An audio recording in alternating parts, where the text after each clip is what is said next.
of the drug was commissioned last month following several high-profile cases, such as that of Alfie Dingley, a boy who has epilepsy. Well, I'm joined now by Conservative MP Nick Hurd, who's a Minister for Policing. Mr Hurd, many thanks indeed for joining us this afternoon. Is this long overdue? Hello? Is this long overdue? Yes, our strong view is that people shouldn't be suffering needlessly for some rules and processes that no longer feel fit for purpose. So we've moved very quickly to seek advice from the Chief Medical Officer and the Advisory Council on the misuse of drugs, and all that comes to the same conclusion, that it's time to get on and change the rules and give consultants the option of prescribing cannabis-based medicine for their patients if they think that is the right thing for their patients. And we're getting on with that and should have the process concluded in the autumn. How will this work in practice for children like Alfie Dingley? Well, it's cases like Alfie Dingley and Billy Caldwell and Sophia Gibson, all the families I met personally, that brought home to me and the Home Secretary the need for change. And they've all got licences through a special system that we set up within the existing law, and I'm delighted about that.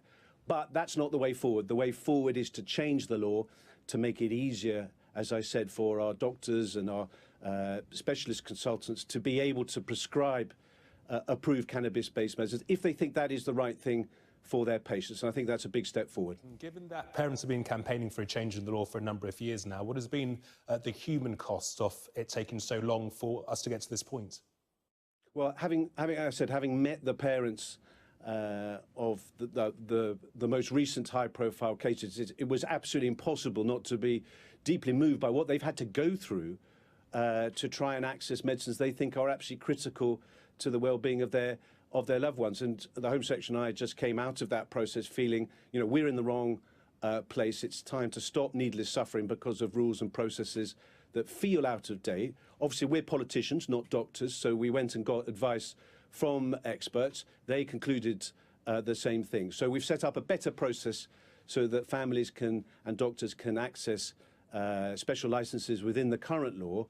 But critically now, what we're announcing today is that, based and supported by advice from the medical community, we want to go ahead and change the law, change the rules that have been in place for 40 years and that feel very out of date, so that our doctors and specialist clinicians have the option of prescribing approved medicinal cannabis if they think that is the right thing for their patients. Why did it take so long? You know, parents have been banging their heads against the wall. You only have to look at countries like Canada that have been using medicinal cannabis to see that it works. The evidence has been there. So why are we only getting to this point now? Well, I think two things have happened. I think we've had some very high-profile and emotive cases that have quite rightly challenged the system and confronted us with the need to think again. But also, in parallel, the evidence base and the advice from the medical community and from the Chief Medical Officer and the Advisory Council on the misuse of drugs has also evolved. So these two things have come together to help drive a change which I and many others feel is long overdue.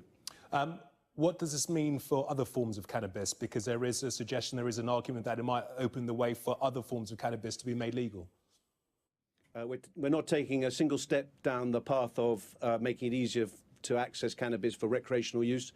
This is entirely about trying to end needless suffering for people who would benefit from cannabis medicine if that's what their doctors feel is the right thing to do. So it's about changing the rules and processes around access to cannabis-based medicine, and that's the limit of where we're going now. But these rules and processes have stood for 40 years. They've quite rightly been challenged, and we've moved very fast to change them. OK. Nick Hurd, appreciate your time. Thank you. Thank you. Let's cross over to the Sky Sports Centre for an update with Roger.